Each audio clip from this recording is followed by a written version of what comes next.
Are solely that of the Horicon School District and the City of Horicon, not necessarily WBEV or Good Karma Brands. Welcome into Taking Care of Business. Full panel of guests on the show today. You all know who I am, so we're going to skip my introduction, and instead we're going to work our way through the crowd of people here. We'll start with the mayor. We all know the mayor. Mayor, go ahead and introduce yourself.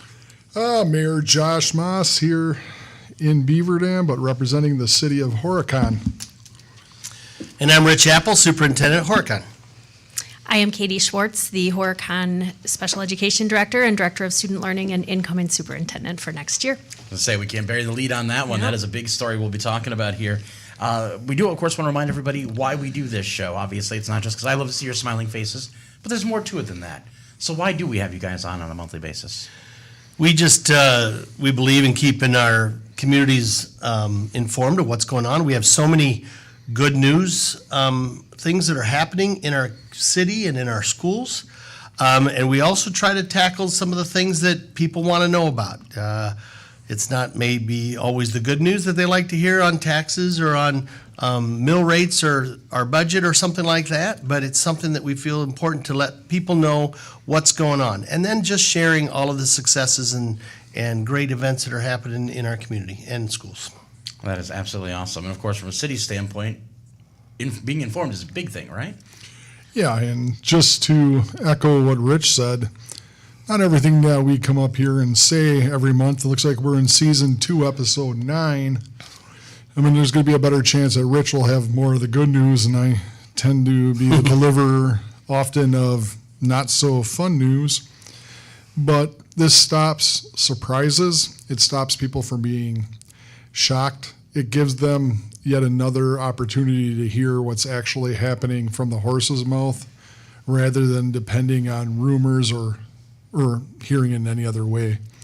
We've tried to be as transparent with as much as what we do in Horicon as possible, and this is probably the best avenue, especially when they can get on and watch the recording on YouTube whenever they can. So this is very good for the city. Well, as far as horses go for coming on the show, you do a great job. Thanks. I'd bet on you. You know, Katie, this is your first time on the show. You've been on the radio before with us in your previous capacity. Now coming on, hanging out with these guys, doing the show. Any fears, any worries, any nerves, shaking under the table at all? No, not shaking. Very much excited to continue the tradition that Rich and Josh have created and make sure to shine a positive light on everything that's going on in our community. Well, we're very happy to have you on the show today. Thank you. We're going to start by diving right into talking about the city and what the city's got going on, because obviously there's always things happening, and in the spring, that's when we get through the freeze and everybody wakes up and the world gets green and things start moving. Yeah, April is generally the busiest month we have in Horicon. So we just had the elections, and last night was our reorganization of council meeting, and then the appointments that I make to various city committees.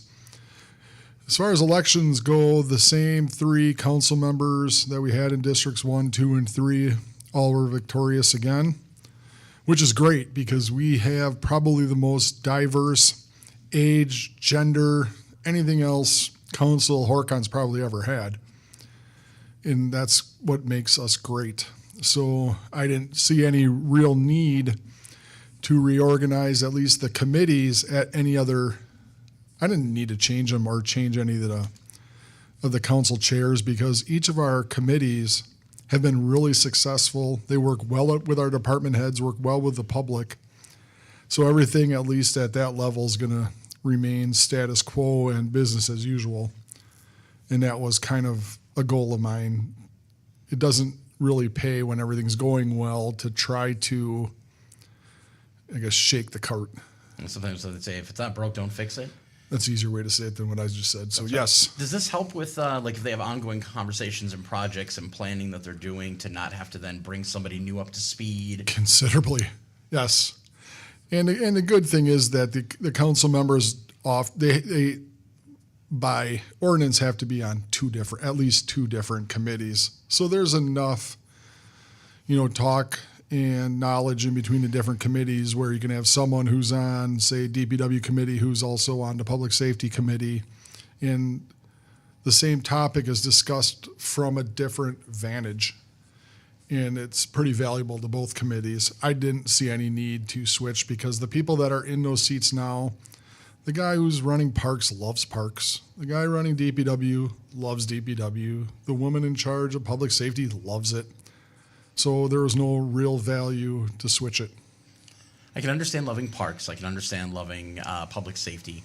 I don't know if I'd ever say I love DPW, but I guess if you got somebody who does. Our DPW and utilities shine in Horicon. They really do. And they are very visible to our residents. They're out all the time. They wave to everybody. People wave back to them. You know, if it's anything from fixing a sign to fixing a road or what's going on right now, they're involved in installing the new playgrounds at Whitty and at Rotary Park. So being involved with that, and that's a very large, very influential, very well-funded committee, probably more so than any of the others. So in a lot of ways, it might be our most important. So, because you need your critical infrastructure for your city to survive. Now, you mentioned fixing roads, and I see that's one of the topics we have on our list. A little bit of talk about East Walnut Street there in Horicon. Yeah, East Walnut, as everyone knows, it's the first road north and parallel to our main road, Lake Street. And that's getting a full reconstruction. So at this point, the trees that the city crew could take down are out. Now the very large trees that need to come out in order to widen and fix the road are going to be taken out by tree removal professionals. On the south side of East Walnut Street, they've already started moving and putting in the new gas mains and stuff like that. So there are a lot of orange cones, a lot of extra stop signs, and stay off this side of the road for the sidewalk. But the main construction on East Walnut Street is projected to start in May. We need a little better temperatures. I mean, this morning we woke up and everything was frosted again. It was 27 degrees. Are you expecting to see any stoppages in service for having to move like gas lines or for any of that work, or is it going to be something where minimal impact? Oh, the impact on that road is huge. That road will be shut down. And I don't anticipate that's changing really the traffic level on East Lake Street or Highway 33. I'd assume Maple Street, which is another block to the north, might get a little bit more traffic. But the main thing with East Walnut, it's going to be different after the reconstruction. It's going to be 5 to 6 feet wider. It's finally going to go back to where it was 40 years ago, and it's going to be two-way traffic instead of one-way traffic. It's going to have a stronger, deeper road base, 4-6 inches, that can handle the occasional heavier truck that pulls into Quick Trip and then goes over to 28 to get on and get out. It's a complete reconstruction all the way down to, the curbs, the driveway entrances, all that. This is a complete reconstruction. So it's going to have a pretty substantial impact during the summer. All right, that's good to know because I know that's always going to be the first question people are going to have. And they have had public meetings with the residents.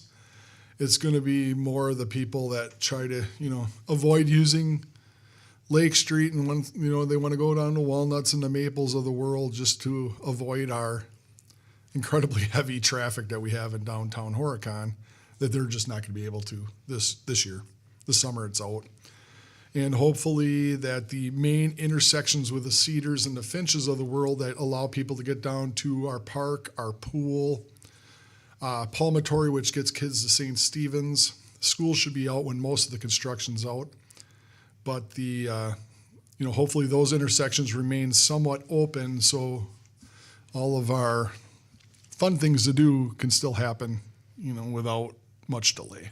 Speaking of fun things to do, I see a note here about a possible new bike path. Yeah, last week, both Rich and Katie were there too. There is a 97-year-old dam that traverses, I guess, the Rock River right between Hubbard and Valley Street. And then there's a railroad bridge that's right next to it. Kids my age, I'm not a kid, but 35 years ago when I was in school, I went across it. People still walk across it all the time, but it is a railroad bridge that clearly states that you're not supposed to walk across it. And forever we have the side of town that's growing the fastest is the west side. And our west side kids at this point now have to go down Valley or take the highway, get over to Mill Street or stay on the highway, to get to school. It's not you definitely can't walk it without crossing that bridge. If they could walk across it, there's kids there that would have a 3-block walk to school that now have a 1.5-mile walk to school. So we presented 3 different options. 2 of them were more of a standalone bridge. And another option would be more along the lines of what they have in Beaver Dam or Mayville with the walking bike path on top of the new dam. And the folks at MSA, who are our city engineers, presented those options to the public at a public hearing last week. We got some good feedback. A lot of the older folks are, the ones who, especially live in the area, would love it. Having a walking path across there could, have potential savings to the school district. Because right now our kids all through town get bused because that's how busy our highways are. It's just safer to bus them in and not have them trying to run across the street, our highways, and to get everyone there on time. But if they could walk to school, that makes other options for the school district. It would be good for our police department not to occasionally see that person walking across the bridge. It would help our music at the Marsh series, which is at Kiwanis, which is right down there. So all those people on the west side of town could walk down with their lawn chair. There's a lot of reasons why this would be a very good thing for Horicon.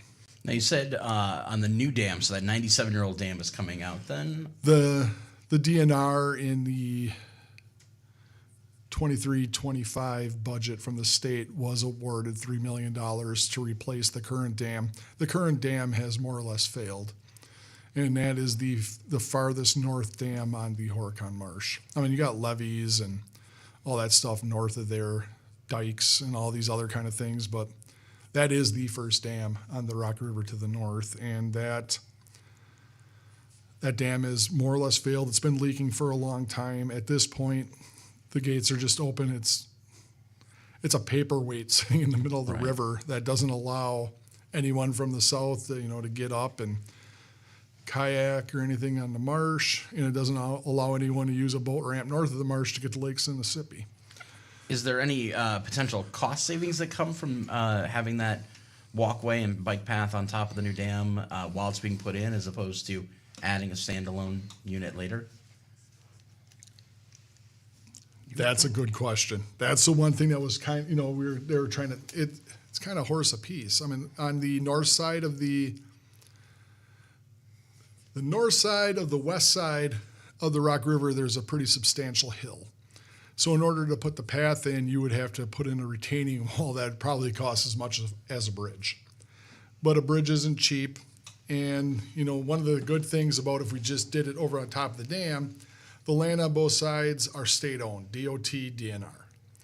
If we did a standalone bridge, say on the south side, there would have to be some land purchases from private landowners on both sides and some stuff like that. It would be easier to put on the south side. The dam is kind of on the north side of the railroad bridge.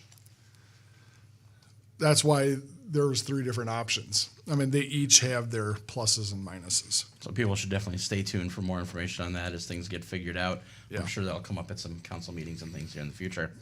We're right before lunch, and I see a note on here about a Mexican restaurant. What's going on there? I got a tour this morning at 8:30. We went in. Man, is that nice. I can't believe it's the same building that has been there for decades. Where's it located? Right across the street from City Hall, right on Highway 33. In the Planning Commission meeting that's coming up this next Monday, they're approving the site plan for the outdoor deck, which is going to be on the east side of the building. I took a tour of the building itself. The whole back end, there's a brand new addition. The kitchen is massive. 20-foot kitchen hood, a very huge, grill, flat top, fry area, and that's not only are they looking for the people to come in, but they're going to be building. They're going to cook there, but provide like a food cart for our deer workers, the industrial park on the outside. So they're really looking for that lunch crowd. It's amazing on the inside. It looks like As of right now, the bar area, it's massive. I mean, it's these big pieces of red oak that were just harvested from a tree in Mayville last year. It's really cool. There's room for about 37 to 40 on the inside. With the anticipation, with the outdoor decking area, you can serve 40 to 80 people all together in there, which would be really good for Horicon, with maybe potentially growing, because the guy who bought that building owns the house that's tied up on Mother's Day Restaurant to the east, and he just bought the property that had the greenhouse to the west. So he owns all three and is utilizing the ability to change, the lot lines with CSMs in order to make that a very nice place. The hardest part for that restaurant is parking in downtown Horicon, which is very difficult. We have the parking lot south of the businesses, which are one block west. We have the public parking available at Blue Heron. But when he showed me this today, the way they designed it in the back is that when you go in that alley off of Elm Street or off of Hubbard Street, there are going to be 14 parking spots that come directly behind the building. And then we're going to be working with our DPW director and others to try to get that grassy area back there into some kind of parking lot.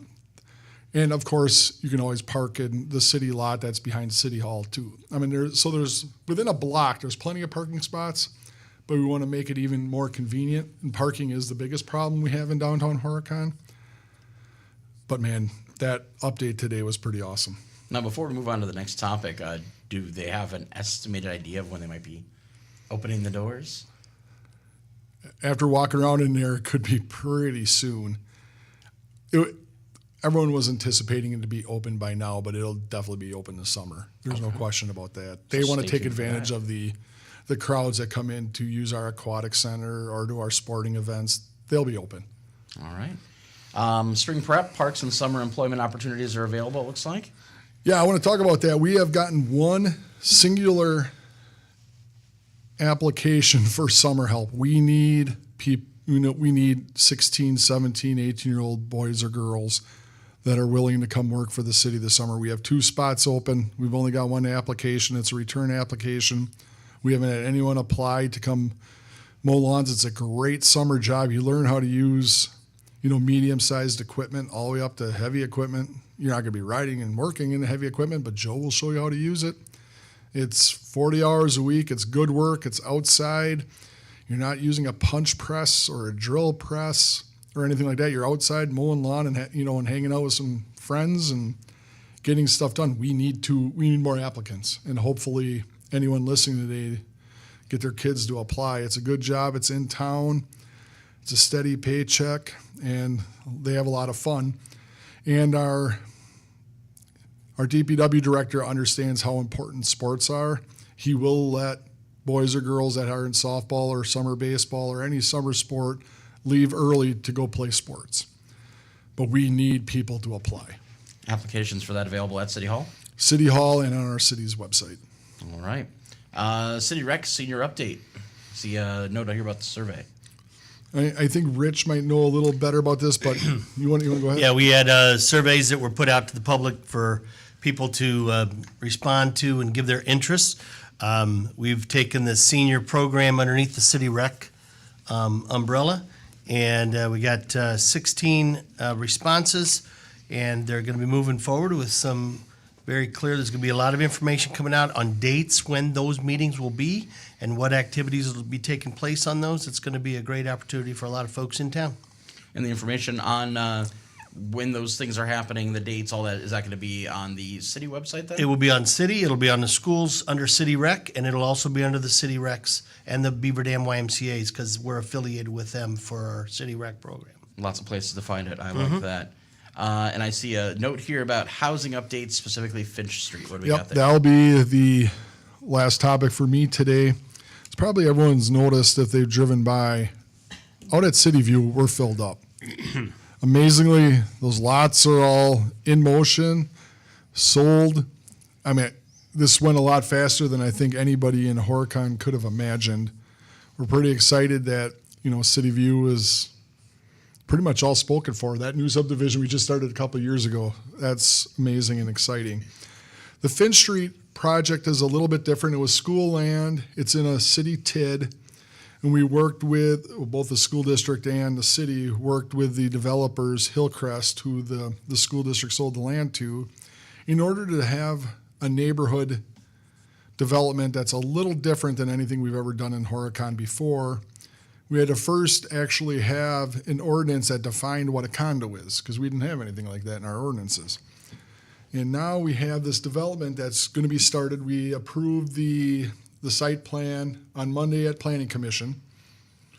And it's going to be more or less like I don't want to say it's only for seniors, but it's going to be kind of one of those kind of developments that is kind of tailored towards them. So it's going to be 0 steps to walk in out of the garage, 0 steps to walk in off the curb, 15 standalone buildings, but they're like 0 lot line or duplex homes, which you can purchase. And they're going to be made with finishes and quality that's really top notch. So these are going to be very, very nice buildings. And they're ready to get going. They're going to be I think the first ones that are going to go in are going to be off of Finch Street. They're going to try to stay along the existing roads. So Finch, Southwind Trail, and I think that's Colonial.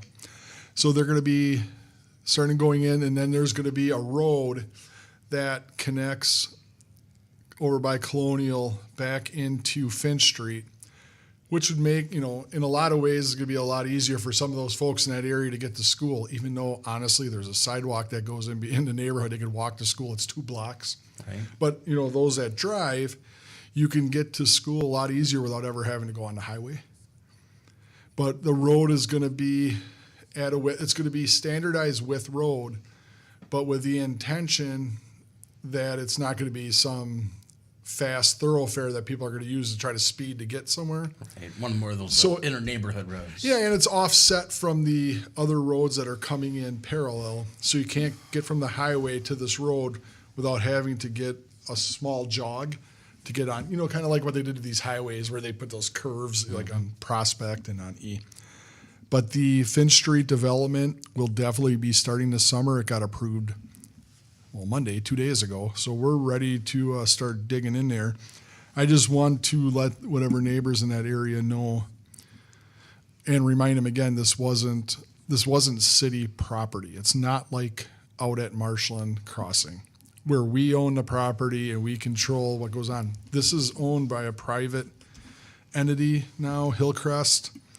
But we are working with them, we're not, as the neighborhood wanted, we're not putting in apartments. These are nice, very nice places, very successful developers who have put up similar type developments in nice cities like Plymouth and Jackson and other places. So these are nice, they're successful. It's envisioned as a really nice place for our seniors to move into. That will open the homes, for more of our students and families that want to move in. Because whenever we build anything now, they're selling right away. We are at the point now where we need to try to find more land. We're essentially landlocked now that City View's done. We need the ability to expand our city borders because our demand for homes is still there. And this will hopefully alleviate some of those needs in the short term, but we really, as a city, anyone that's listening right now, we need to grow. We need to build more homes. I'm sure that's a topic that'll be coming up in the future plenty of times. We do want to start moving on and talking about some stuff going on with the school district. Before we do, I do want to remind people, again, this is a paid program. The advice and opinions expressed during the program are solely that of the City of Horicon and the Horicon School District, not necessarily WBEV or Good Karma Brands. I'd like to take a moment to once again welcome in Katie Schwartz with us here. And Katie, as we hinted at the top of the hour, you are about to be taking on a pretty big role and filling some shoes from somebody who has put kind of a legacy mark on the school district. No pressure. No pressure whatsoever. Let me start by asking you, how do you feel about taking on such a role coming from inside the district? Yeah, I'm incredibly honored. I grew up in Horicon. Most people don't know actually was born in California. My family moved back here when I was 2. So I have been born and raised in the Horicon community. And we moved away for a few years as I was getting through my first 2 jobs in other districts. And we have been back for about 12 years now. Just delighted to be in this role. I learned from the best. I had an incredible mentor with Rich. We've done some incredible work, and we're not done yet. Now, remind me, your current role is what again? I'm the Director of Special Education and the Director of Student Learning, which is basically the curriculum director. So what made you decide you wanted to make the jump up to, like, you saw what he was doing, all the stress, and obviously he's starting to lose a little bit up top. Careful. It's taken a while. Careful. But, and you said, I want a bit of that. Well, it was slow over time, and the more that Rich and I worked together, the more our projects aligned with the district's vision and mission, our strategic plans aligned, and that was something I could see myself doing for a longer amount of time. And so I went back and I got my license, and it really wasn't until he announced his retirement that I had to make that decision, even though I had the licensure done, whether or not that was something I was willing to fully commit to. And I'm really thrilled that I have the opportunity to continue serving the community in this capacity. Let's talk a little bit more about your experience coming in. You said you'd worked at some other jobs in education before coming back to Horicon. Yep. What did you do there, and is any of that giving you any help or insight into what you're about to be getting into? Absolutely. I started my career as an at-risk teacher in Oshkosh. And throughout that time in Oshkosh, I transitioned to a few different roles. Primarily, I worked as a middle school science, math, English language arts, and social studies teacher for various years. In my last 3 years in Oshkosh, I transitioned to a role called a curriculum support specialist, which really launched the beginning of my work in curriculum. And in that role, then I was able to have a lot of district leadership roles, organizing, writing, rewriting curriculum, and I also oversaw gifted and talented programming in 2 different schools. We moved back to the Horicon area, and then I got a job in Beaver Dam as an interventionist and worked through various roles within the Beaver Dam Unified School District also. I was a 5th grade teacher and then transitioned to mostly middle school science instruction, and that's where one of my current principals really encouraged me to go back and get my principal licensure. And so while all of that was going on, I started working with Mr. Apple and our team as we were going into the referendum work to build the new school.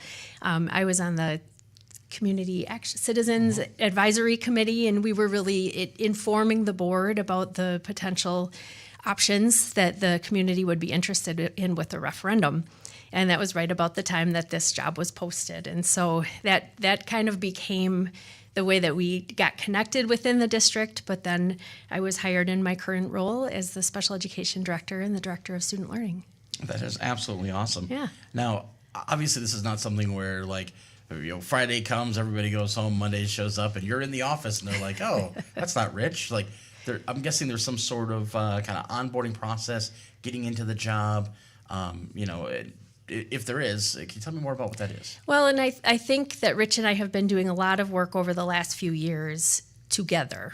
But there will certainly be, we have biweekly transition meetings scheduled where he and I can go over some of the information that I need to be able to navigate the transition and make sure that we're as stable as possible as a district. It's very nice that we have that opportunity to do that with me being internal. Because I'm right there and we can schedule those times together. And I also think it's very comforting for our staff because they have seen my leadership for the past 7 years. They know who I am, they know what I value, and none of that changes as I transition into this role. Now, speaking of transition, you gave me this nice sheet here, and I like the fact that yours has the Horicon logo on it. Always a Marshman. Somehow that doesn't end up on Rich's. I don't know what's going on there. I just have so much information, it's hard to get that out. Yeah. I will say, though, he did once bring in the Horicon school flag. I think we had it up on the wall one time, so that's something. Wonderful. How how you've got a lot of stuff outlined here on the transition, which tells me, one, you guys aren't going into this blindly. Right. You know, there is a plan in place. But can you run through some of the stuff you're going to be doing to help people understand that transition? Yeah, absolutely. The first thing besides our regular meetings that I'm working through is hiring my own replacement. And so that position, the job opening closed yesterday, and we're reviewing applications, and we'll be interviewing within the next week or two for that role. My priorities through this entire transition is to make sure that relationships stay at the top of all of my work. That really is the foundation of what I believe makes a huge difference in our service to others. I want to always be listening. I value the opinions of others, and I want to hear them. And I also need to maintain trust. And I think the biggest way for me to do that is to maintain visibility throughout the district. I don't sit still very well anyway, so that will be perfectly fine. But not just within the district. I think maintaining visibility throughout the community is very important as well. My other goal is to make sure that we maintain operational stability as much as possible. We have great things going on in Horicon, and my intention is to keep all of that moving forward. So by doing that, my hope is that we can begin by looking at the surveys. In the interview process, actually, the district collected information from stakeholders. One of the first things I'll be doing is reviewing the information on those surveys and analyzing that to see how we can take what the community has valued and make sure to put that into action in the future. We'll be reviewing lots of data, as we always do, setting our 25-26 goals. And I'm really hoping to have lots of individual meetings, whether that's with individual board members and also with our key district leadership teams, because I really want to listen to what priorities they have, what they value, and just make sure that we're in line with our communication. So those are things I'm hoping to do within the first 30 days. As we progress, obviously the work gets a little bit more intense, and I won't go through all of this in great detail. But after I've listened and learned, then my goal is really to start engaging people and prioritizing the work that we'll be doing. So we'll be aligning those stakeholder surveys and those priorities with our strategic plan, which is already in place, just making sure that we keep alignment with what it is that our committee who made the strategic plan has put values in, and we'll continue that. I'm intending to collaborate and plan to continue our great public relations that we've been working on, whether that's our social media content, continuing with the work that we're doing here on the show, just making sure that the community stays informed in the best ways possible. Okay. I also plan to then engage with key city officials, including Mayor Josh We count him as key. Yeah, that's fine. Yeah. The mayor, the police chief, making sure that our work there is aligned as well. And I'm hoping to hold some listening sessions too, not only with staff, but with students, just to make sure that everybody's voice is heard. So I want to comment on that real quick. I think that's great. I know one of the things that I heard from students that were on the show with us before, when it comes to Rich, was how engaged and active he is with the students and how he seems to listen. So I'm glad to see you're including their input there, which is absolutely awesome. Well, and students drive the work that we do. So it's very important that they now, not all of their voices need to be always heard. Like, I've already had a request for a snow day next year. That was pretty preemptive. But they need to feel valued, and they need to feel a part of our district as well. And they're the reason we're here. So it's important that they feel that connection with all of the staff who are working with them. That's awesome. How many days are left in the school year? I should ask that. Do we know? I'm not counting. I don't have it for sure. I'm not counting on my calendar how many days I got left. Had some seniors tell me the other day, I think it was the start of this, that there's like 25 days left for them. Right. So that's got to be around 30, so probably 27 days or so. Yeah. So that means that a lot of this work that you're doing, as I see you're extending and you're planning out, 90 days, 120 days to still be getting into this role and really making some actionable items happen. A lot of that's going to start to happen over the summer months. It will. And even though I have this prioritized a bit, and I start July 1st, so although I have this organized over 120 days, some of this is going to end up getting shifted and moved around and prioritized differently based on our needs also. So, yeah. That makes sense. Yep. Obviously, I see as we're continuing on with some of the stuff you're doing, I see that you intend on, attending city council meetings, and I see out here about meeting with local private school teachers and the churches as well. Is there currently a pretty good relationship with the private schools and the public schools? Yeah, I feel like we have a great relationship. And one of my current roles, I organize all of our title programming. And so in doing that, as well as our child find responsibilities through special education, I'm routinely meeting with the private schools that feed into the program. I don't often meet with church leaders, though, and I think that connection is vitally important. And I know that's something that Rich has prioritized too. Organizing our transportation calendars and all the different ways that we need to collaborate are very important. That's awesome. I know when I was growing up in Columbus, I didn't even realize there was a parochial school in town until I got to high school, and that's when everybody merged together at the high school. And there were all these kids I'd never seen before. Didn't even know they existed. Maybe I was out of touch. I don't know. You're out of touch. Yeah, man. I guess I wasn't paying attention. But none of my friends, went there. They were all at the public school. Well, and I think our connection with the city recreation program is very important there too. Our kids are well connected, and it is different than when we were younger. They have social media. There are lots of different opportunities for kids to work together in different capacities. So I feel like the kids in our community are probably more connected than the adults are, to be honest. That would make a lot of sense. Yeah, absolutely. And I see you're already talking about looking at strategic plan going forward for progress, looking at future priorities. Obviously, it sounds like you're hoping to stick around for a while. This isn't going to be hopefully a one and done, and we're... Other people have said this, but it's quite true. I bleed orange and black. This is my community. It's the community I care deeply about, and it's the community I'm here to serve. So I'm assuming maybe a Horicon Marshman tattoo in the this, possibly. Well, we'll see. Maybe some temporary Might take tattoos. some convincing. There you go. Not a bad idea. And this is awesome. I do have one question I have to ask because I found it to be something that was incredibly unique for Rich. Maybe not unique in general. Maybe it's happening more at schools, but any plans to get your bus driver's certification? Oh gosh, there are a few places where I draw the line, and that might be one of them. Maybe too much for you to drive along. I don't think I could do it, No. so I give him props for being able to. I do frequently use our other transportation and help with those, like our vans and things of that nature. But one thing that I can say for sure that I'll continue that Rich has started is the morning crossing guard duty right on the corner. Every morning, Mr. Apple says hi to every kid who's walking in from the parking lot, all the cars through the drop-off lane. That is something that I will continue and does not require a CDL.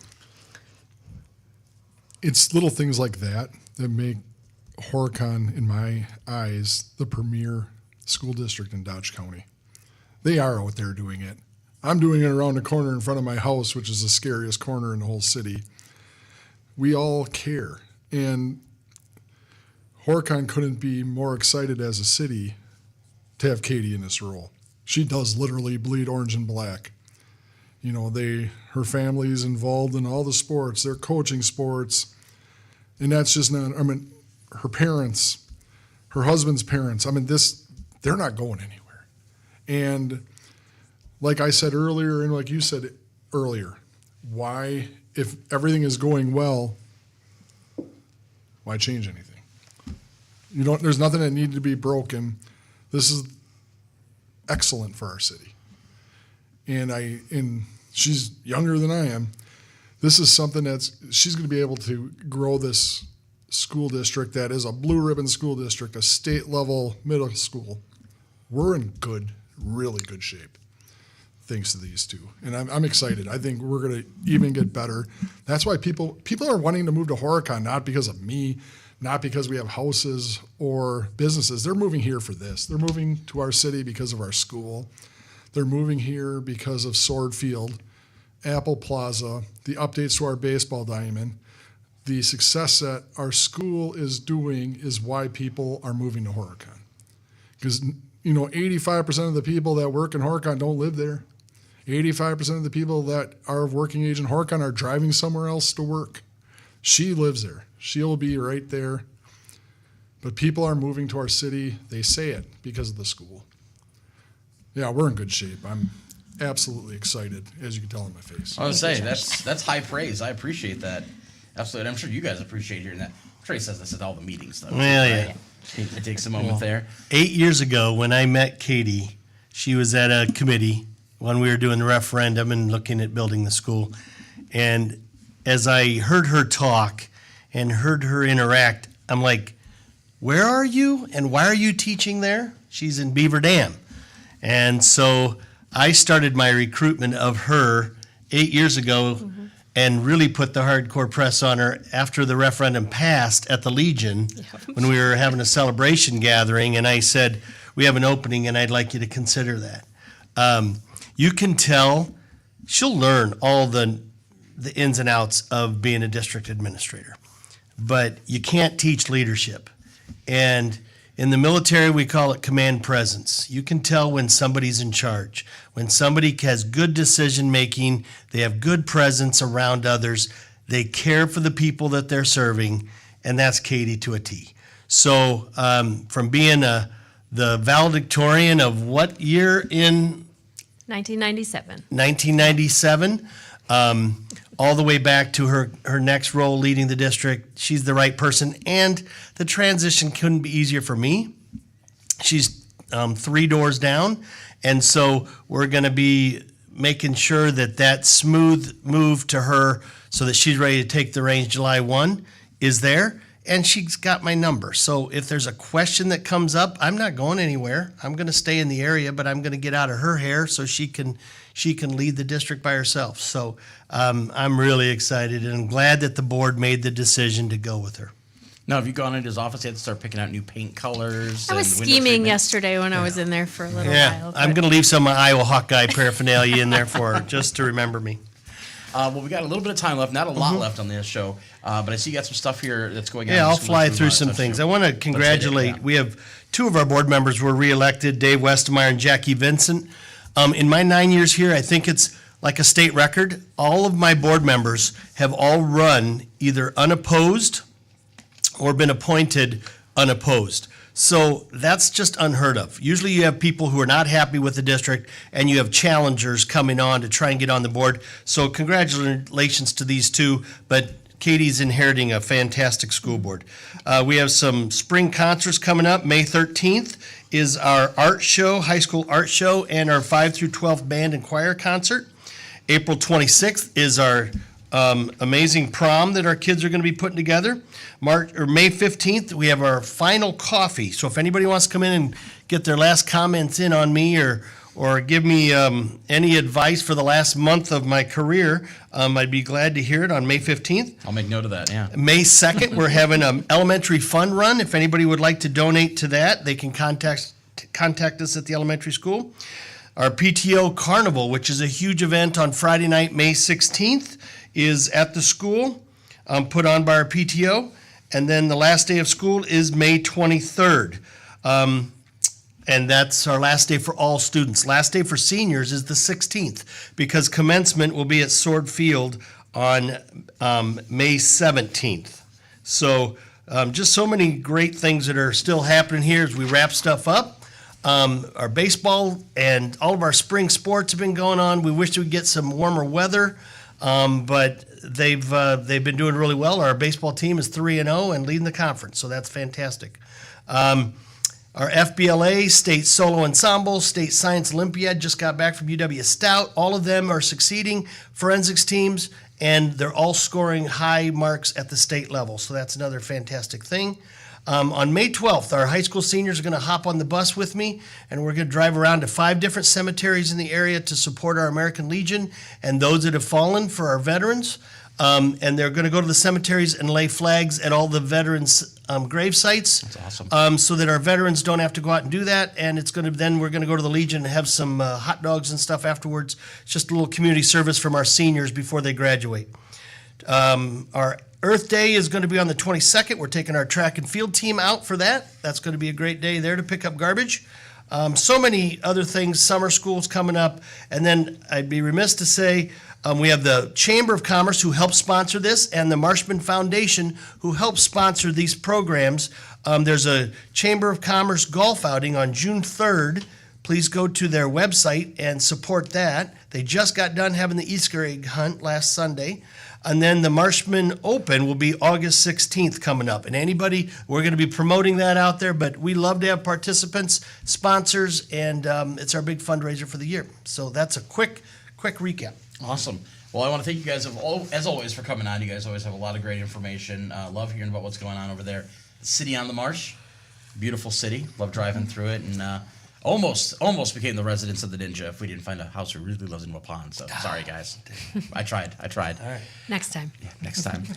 This has been Josh Moss, Rich Apple, and Katie Schwartz joining us today on Taking Care of Business. This has been a paid program. Advice and opinions expressed on the program are solely that of the City of Horicon and the Horicon School District, not necessarily WBEV or Good Karma Brands.